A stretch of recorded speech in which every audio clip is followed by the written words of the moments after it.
Okay, rolling back again, back again. You know, I'm looking through the pages here of this textbook. It's a really good. It's a good textbook. It really is. Um, it's pretty advanced. I think it's pretty hard. Um, maybe I think it's hard only because I don't expect. If you've been in my class, I really don't expect you guys to speak 100% clear English. All I really expect is communication. You know, I don't expect anything else than that. And I'm looking at some of this English, and we ordered another round of appetizers from the blank. The blank will take your credit card when you finish your meal. They're talking about a server, you know, a waitress, waiter, or server. Servers used more for male or female as a server.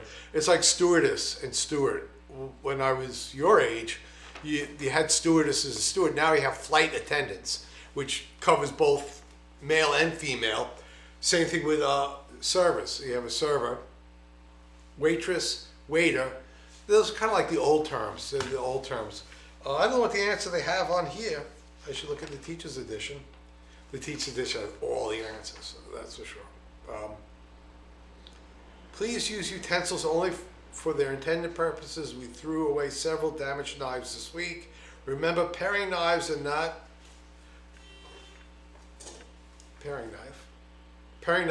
as strong for large cuts of meat. I don't have a butcher's knife, but obviously I have a knife. This is an all-purpose chef knife, sometimes called the French knife. One size does everything, that's for sure. But once again, I will be posting some of these pages up there, or when you have the books, there we go. But if you're in my class, I show you all these knives anyway. So, and you should know this stuff already. You should already be past the pots and pans and knives aspects. That's for sure. I should hope so, at least. If not, we will go over them. I mean, it's the idea. What I really like to do with you guys, not only just, you know, cover the vocabulary and to get you guys more familiar with these terms, but to try to get you guys to start speaking up a bit. It really helps to at least form a word. Some words are hard to say, like a spatula. I don't even know what the Korean name is for that. I was collecting knives, looking around for things. And my wife bought this. She was in Germany, and she wanted a cheese cutter, and they sold her this. This like, I don't know what this is used for. It's serrated. That's a term too.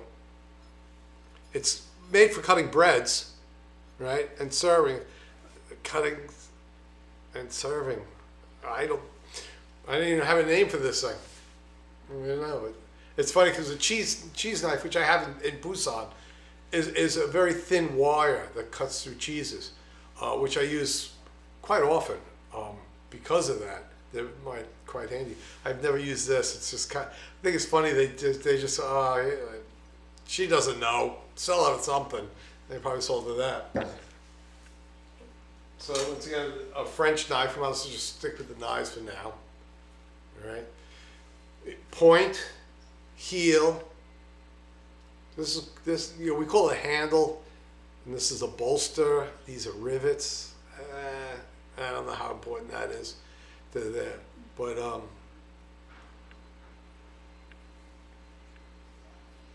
I cover this in basic Western cooking. We talk all a lot about knives. This is what I use. This is what I use at home, and this is what I use at work. You really don't need much more than this. That and the infamous steel. And once again, if you guys aren't familiar, heel, point, drop, drop, drop, drop. Keep your thumb well behind there.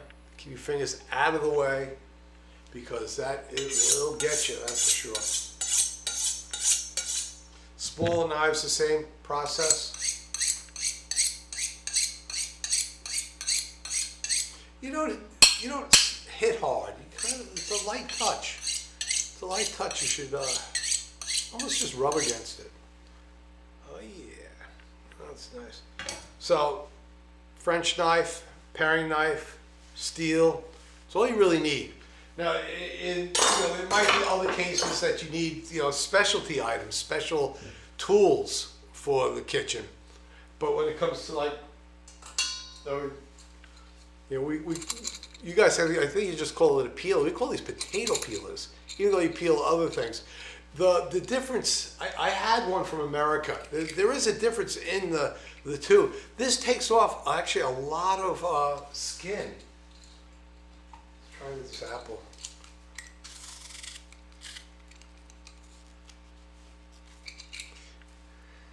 Seems to take off a little more skin than meat than just skin.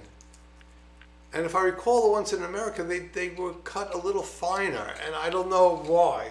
Maybe because this is more used for moo, radish, things like that. It might be have a different purpose, a cultural purpose. We don't eat moos, and they're thick-skinned. Not say we don't eat it, it's just that it's not popular. Do you know what the English name for moo is? Do you know the Japanese word? Daikon. And that's what we use. We use the English name. We use the Japanese name for the English name. What else? Pogo busak. Shiitake, the Japanese name, we use that. Dubu, called tofu, which is the Chinese word. Tofu. What else? What's the English word for kimchi? Kimchi. Once again, we borrow these words. As you borrow these words, like I say, you probably call this a peeler. I'm sure like bakida is to peel, but I don't know if you call this a bakida. I don't know. I don't think so. I think you just call it a peeler. So it's a borrowed word. And once again, in English, I'm trying to think of the Korean name for it. Enoki is the Japanese word. Pangi busak. Pangi busak. We use the Japanese word enoki for that particular mushroom. We have no English word for it. So let's move on to strainers. Okay. Once again, in my own little house, I have quite a few strainers. And they have different purposes, obviously. Something like this, I use for straining teas, washing rice. I use this a lot for washing rice. It looks like a little stuck in there right now. It's a nice small mesh. There's a lot stuck in there, isn't there? Look at that. Oh my goodness. Forget you saw that. Wow. That's all rice starch. Because that's what I just did earlier today. I soaked the rice. I haven't started yet. That's going to be my dinner. So yeah. So this is good for that kind of thing. This is a general strainer. This one actually folds in itself. This came as a set in a steamer, and it's very handy. But there's washing lettuce and things like that. But these are all household size things. I have nothing really big. This is probably the smaller one that I have. I can look at it too close. This is a nice heavy metal rimmed one. This is good for a lot of purposes. So those three are what we call strainers. This is a colander, which once again, I'll look in the pages. We'll probably get to that later on that. And this is for washing fruits, vegetables, straining pastas. It stands itself. That's where you can see the difference in the two. This will kind of stand itself because it's a flat bottom. But a colander is actually designed to sit, like say, in the sink. And you can pour out the liquid, it'll flow out and not, if you pour it in here, it's going to stay in here. So colanders, these are very handy in that type of way. This is, what's that magnet? This is porcelain. Right, there's steel underneath there. It'll last forever as long as you don't chip it, dent it, scratch it. You can scratch it, but it doesn't scratch really hard. It takes a lot to scratch something like that. So those are all strainers, strainer family, except that we do have the colander. All right, colander. They come in metal too. And in industry, we have big, large ones that are they're not porcelain, they're stainless steel, and they're large. They can hold, kilos of cooked pasta. You pour it in, the water runs out, and you don't have to hold it, which is, once again, pouring hot pasta is something you have to think about. Well, I just got a message. My wife should be coming home soon.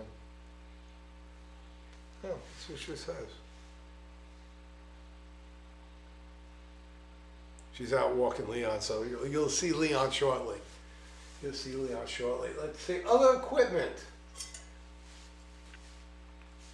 That's what I use at home. That's all you really need at home. In school, we use this size, whip. A whip. We use this size because at school we're only doing, we're not doing 12 egg hollandaise or anything like that. We're doing 2 eggs, 1 egg, that kind of thing. So a nice small whip.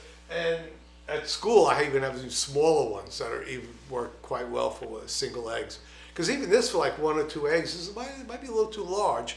Let's get the mixing bowl in here. All right. Proper way of holding it, it's like a pencil. I see a lot of people doing this, you get tired.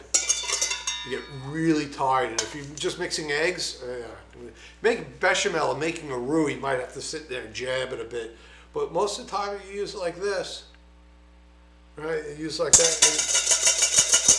And lightly, like a pen. So if you're doing 12 eggs and you make a hollandaise or a mayonnaise, you're going to be using this for about 15-20 minutes. And if you're holding it like that or like this or this, you're going to get tired really quick.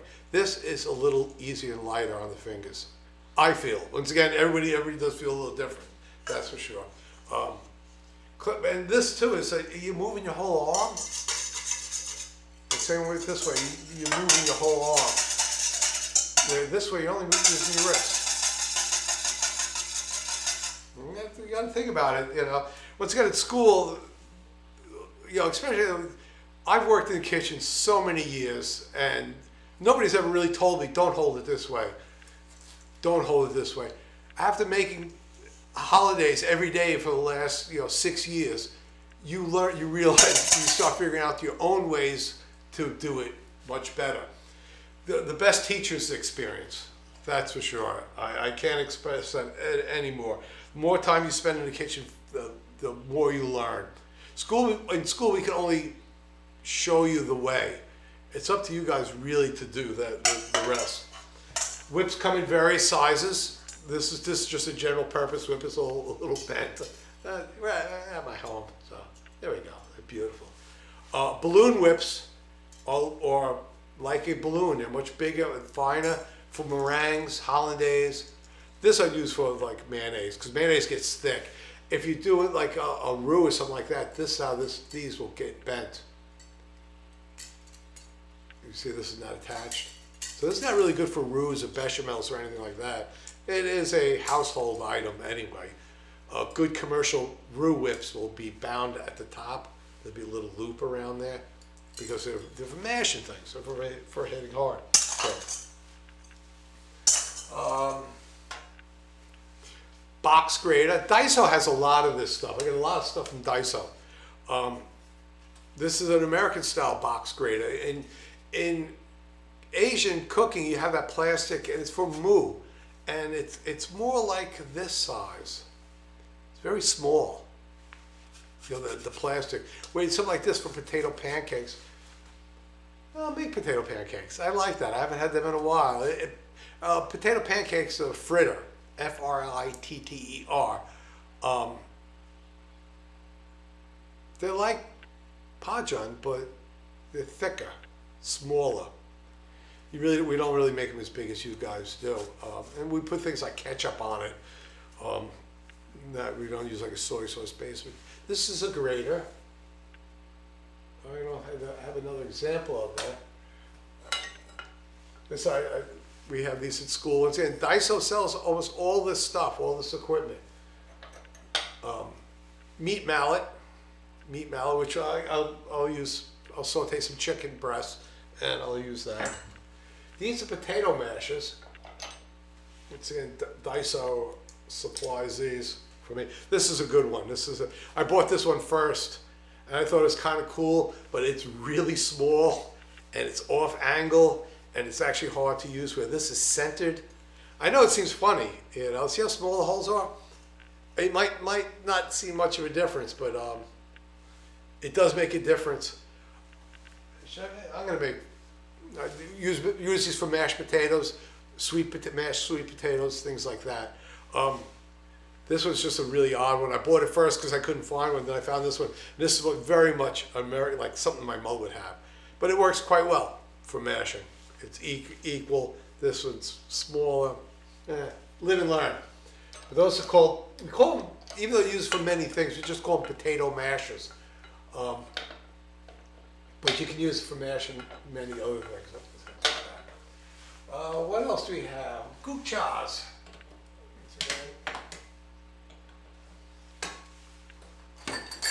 You know, ladles. These are called ladles.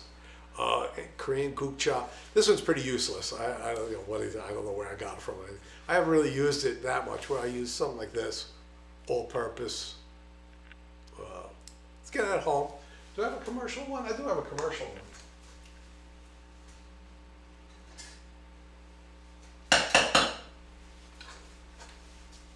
Right, this is a commercial gukcha. If you look at them all too, they usually have, you see that 6 ounces, 177 milliliters, 6 ounces.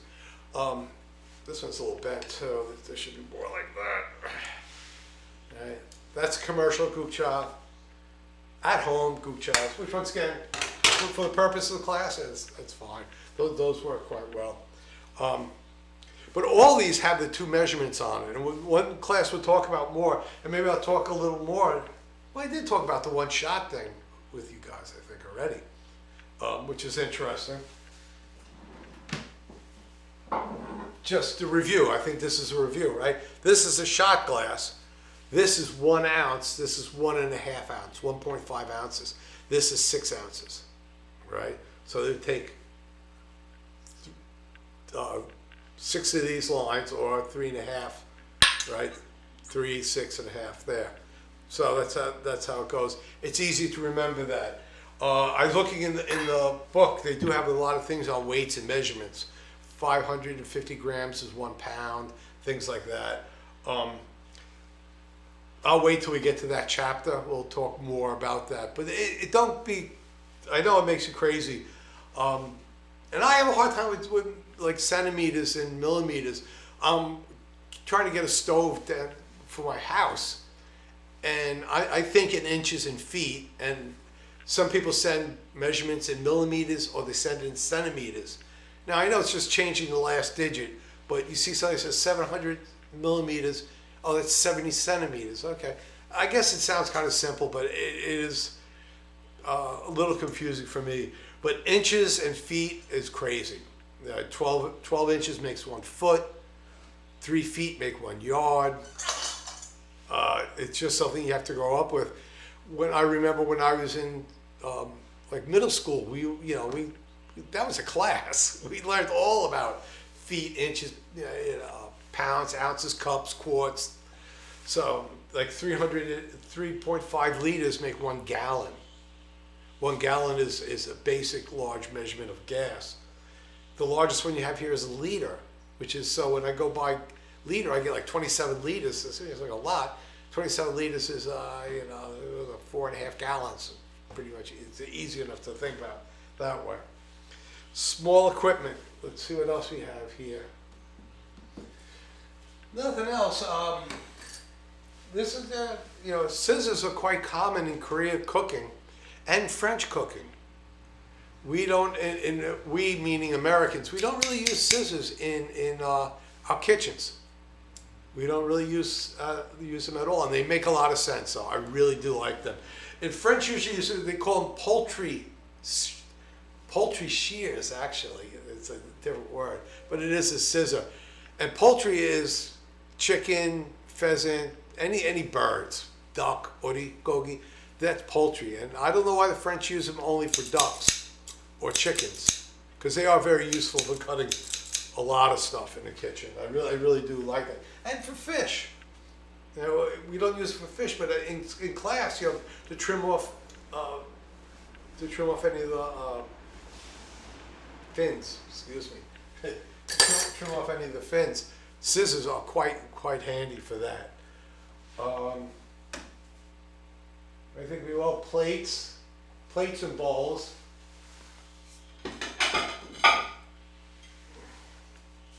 You know, I mean, this would be a plate and this would be a bowl.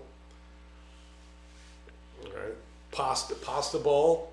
Say if you're in a restaurant, that's definitely would consider that. This would just be a dinner plate.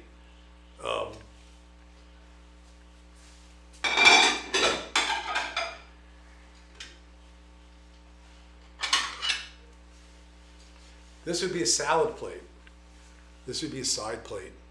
So even though they are plates, they're different size. So they would have a different name.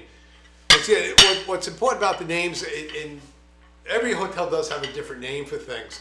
We had things we call monkey dishes, and every place in America uses it. You know, like these little bowls. This is obviously, I think, a Daiso item too, made in Japan. But we call these monkey dishes. The little bowl, the tiny little bowls. At school, we have actually real ones. So they're bowls with little rims on them. The name came from the busboys used to wear the hats, and the little monkey dishes. That's where the name comes from. Quite common in America. You think it sounds funny, but if you go to America, hey, give me a stack of monkey dishes. Side plates, salad plates would definitely be the names I would give these in my restaurant. Something like this you wouldn't have, it's just a decorative salad plate. I like it. Pretty. What else do we have? You know, coffee cups.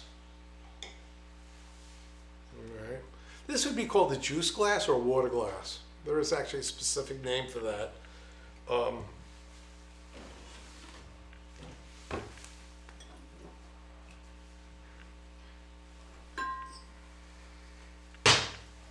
Wine glass. This is like this would be considered a red wine glass, but this is kind of universal. Once again, Daiso has these. They're very, you know, I got 4 of them for like, I don't know, 4,000 won, pretty cheap. They're maybe even 3,000 won. It was a box set. Not really nice ones, but for home usage, real nice.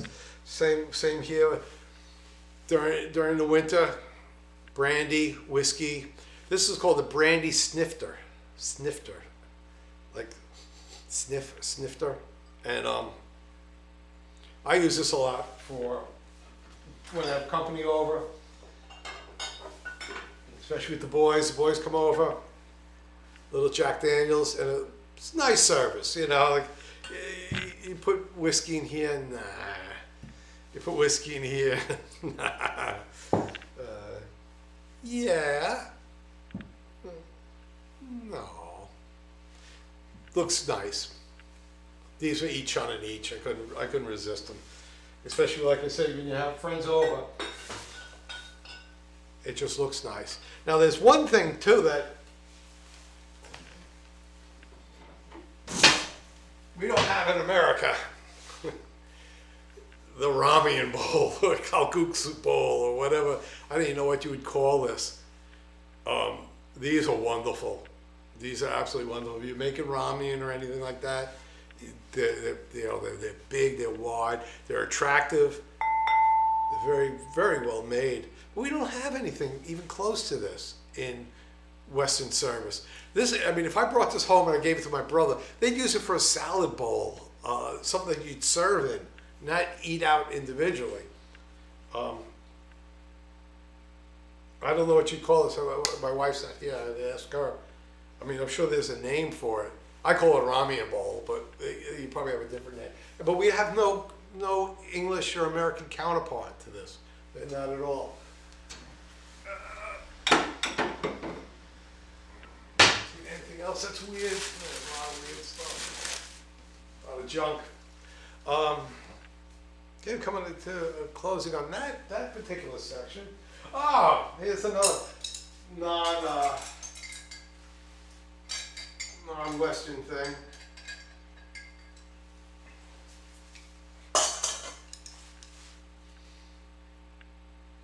Do you know the English name for these? Really bad name, chopsticks. Chopsticks. And I think that's, I don't know, chicada? I don't know what the Chinese word is. I bet you it's derived from the Chinese word, or I think it might come from the idea of chopped food. I'm gonna go to letting it dry with seeds next year. Because the food is chopped. Now I can use these quite well, and most Americans have a very, very hard time using this. And I really had no problem even with I don't have the Korean one. Right now.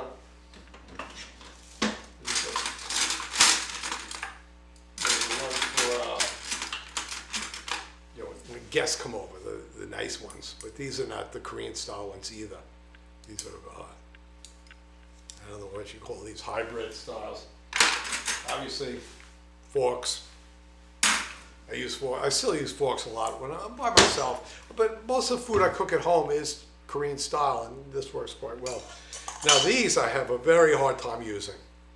I can't really use these. I mean, it might look like I'm using them now, but for cooking purposes, they're too long. I end up doing this a lot with them. They're too long, and obviously holding down here is, you end up burning your hands anyway. So,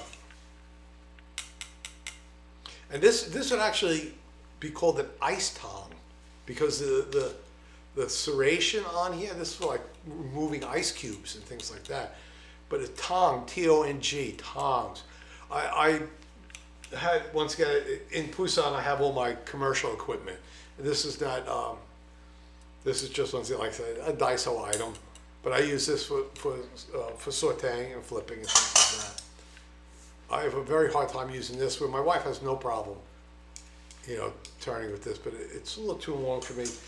And eating, fine with me. Chinese name, I don't know what the Chinese name is, because that's probably where the name comes from. But chopstick to me, it sounds rude. It doesn't sound like the proper name. It sounds like Konglish or Chinglish or something. Not what it really is called. We got anything else around here? No, look at a picture. We got two pictures. Right? This would be definitely a water pitcher. This is more decorative, but they're pitchers, like a baseball pitcher, same spelling, same pronunciation. I use it for watering the plants. This is for like iced tea, and we had sangria the other day. I had some friends over. That's why I have quesadillas. I still have some tortillas left over. We made sangria. It was very nice, and you crush the fruit, mix it in with the red wine. Teapot. I don't really use this at all for anything. I guess I could use it, but usually teas are small tea bags and things like that. Don't drink that, don't you? Well, these would definitely be rice bowls. The shape of this, like the other ones I call the bowl, these are a Western style shaped bowl, and this would definitely be a rice shaped bowl. Now, Korean style, Chinese, Japanese style, I'm not sure. I think these are from Japan. They're a decorative set. This is what we use daily for all our purposes. I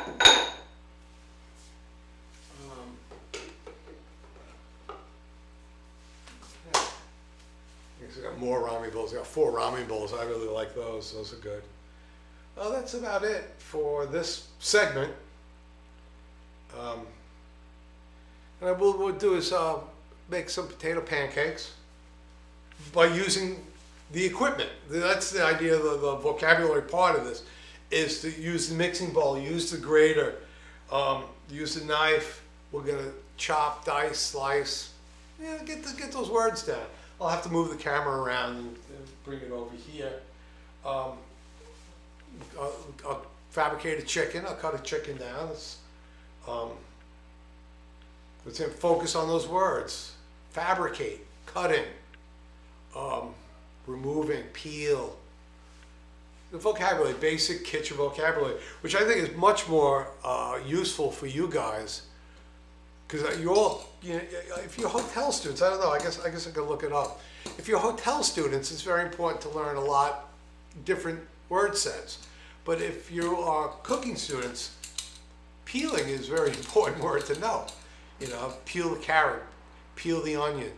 You know, and would you use this to peel an onion? No. You know, I don't know if anybody's ever tried it, but nah. You know, you can't peel an onion with this. But if the chef says peel an onion, he doesn't mean peeler, using a peeler. He means take the skin off. I think Bucky does the word for that. Apple. Peel the apple. I don't know if you use. I'd use a knife too. We usually use these really just for potatoes. These are nice. At this time of year, fresh potatoes are very, very nice. I know it sounds funny, but I guess being growing up, we didn't eat rice. If you've been in my class before, I told you many times that rice was something we ate Friday night. My mother made this instant rice. You poured boiling water on rice, and you let it sit for 1 minute, and that was it. Horrible, horrible rice. So I never really liked rice. And when I came to Korea, it was kind of I had a hard time getting used to eating it, enjoying it. Now I do eat it a lot more. I do like fly rice, what you call fly rice, long grain rice. I still kind of prefer that, like pilaf style rice. My wife's parents are rice farmers, so she needs rice every meal. She needs it, actually. She doesn't feel good. Oh, I need rice, beapo, pop juseo. Yeah, forget about the pastas or breads or anything like that. She really requires that. But yeah, once a week, rice. Not once a day, once a week. And maybe not every week, because we ate a lot of potatoes. My mother's, from where she was from, potatoes were the starch that we ate. We didn't eat that much bread. We ate a lot of potatoes. Excuse me. So we'll make some potato pancakes. I got some cheese too. I mix that in. It's delicious. Some chicken. Okay. Okay, signing off for now. And then there's part 3 coming up. Let me just rearrange everything, put stuff back. And I'll get back to you then.